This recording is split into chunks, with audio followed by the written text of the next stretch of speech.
he could enjoy just 1 week of triumph.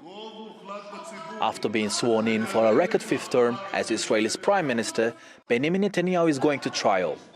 He was indicted on charges of bribery, fraud and breach of trust in November after years of investigations. He calls his prosecution a witch hunt. This evening, we are witnessing an attempted coup against the Prime Minister with false charges and contaminated and partisan investigation processes. I think you need to be blind not to see something is going on among the police investigators and prosecution. Netanyahu had asked to skip the start of his corruption trial, but the court ordered him to appear for the first hearing. So Netanyahu will be in court on Sunday when he will face 3 corruption cases. In one, Netanyahu is accused of granting regulatory favors worth around $500 million to the Bezeq telecommunications company. In return, he allegedly received positive coverage of himself and his wife Sarah on a news website.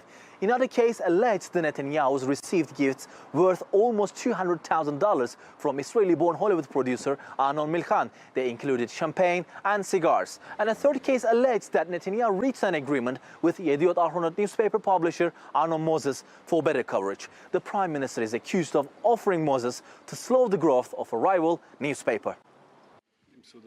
Netanyahu has said many times that his hands are clean, but some Israelis don't agree. Thousands protested last month against having an indicted leader as prime minister. They turned out in Tel Aviv during the coronavirus pandemic, wearing masks and practicing social distancing.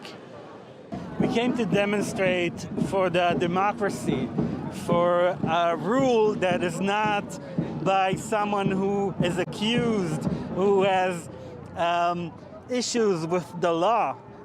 The person with issues with the law cannot rule a government and cannot appoint judges and cannot appoint ministers. There's a conflict of interest here that is built in the system. Netanyahu is a survivor, though. After 3 inconclusive elections in little more than a year, he managed to return as prime minister. He struck a coalition agreement with rival Benny Gantz. To seal the deal, he had to agree to hand over Israel's top job to the former general after 18 months. His trials, however, are expected to last far longer.